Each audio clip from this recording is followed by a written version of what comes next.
ಕೇಂದ್ರ ಸರ್ಕಾರದ ಹೊಸ ಮಿಷನ್ ಬಡವರ ಪಾಲಿಗೆ ವರವೋ ಅಥವಾ ಶಾಪವೋ ತಪ್ಪದೇ ನೋಡಿ ಈ ವಿಡಿಯೋದಲ್ಲಿ.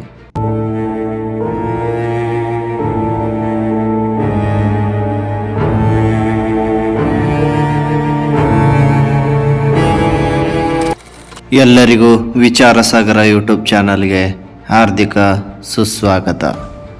ಬನ್ನಿ ವಿಷಯವನ್ನು ಮುಂದುವರಿಸೋಣ.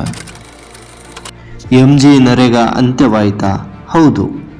ಇನ್ನು MG ನರೇಗಾ ಬದಲಿಗೆ VBG ರಾಮ್ಜಿ ಯೋಜನೆ ಮಿಷನ್ ಜಾರಿಗೆ ಆಗಿದೆ.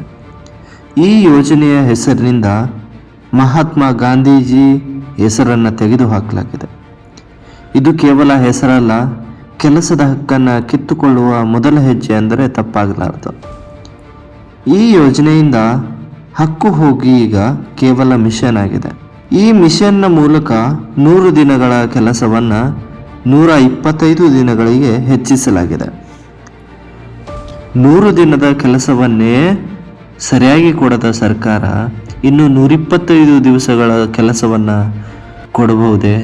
ಯೋಚನೆ ಮಾಡಿ. ಕೇಳಿದ 15 ದಿನಗಳಲ್ಲಿ ಸರ್ಕಾರ ಕೆಲಸ ಕೊಡಲೇಬೇಕಿತ್ತು.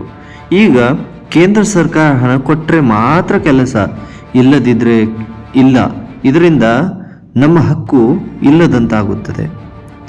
ಹಾಗೆ ಈ ಕೆಲಸದ ದಿನಗಳಲ್ಲಿ 60 ದಿನಗಳ ಕಡ್ಡಾಯ ರಜೆಯನ್ನು ಘೋಷಿಸಲಾಗಿದೆ. ಇದರ ಮೂಲಕ ನಾವು ಭೂ ಮಾಲೀಕರ ಹತ್ತಿರ ಕಡಿಮೆ ಕೂಲಿಗೆ ಕೆಲಸ ಮಾಡುವಂಥ ಪರಿಸ್ಥಿತಿ ಉಂಟಾಗ್ತದೆ. ಹಾಗೆ ನಾವು ಕೆಲಸ ಪಡೆಯಲು ಹಳ್ಳಿಗೆ ಯಾವ ಕೆಲಸ ಬೇಕು ಎಂದು ಗ್ರಾಮ ಸಭೆಗಳು ನಿರ್ಧರಿಸುತ್ತಿದ್ದವು.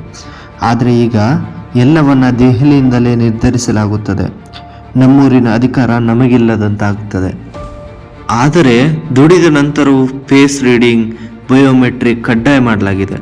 ಸರ್ವರ್ ಸರಿ ಇಲ್ಲದಿದ್ದರೆ ಬಡವರ ಕೂಲಿ ಕಟ್ ಆಗ್ತದೆ.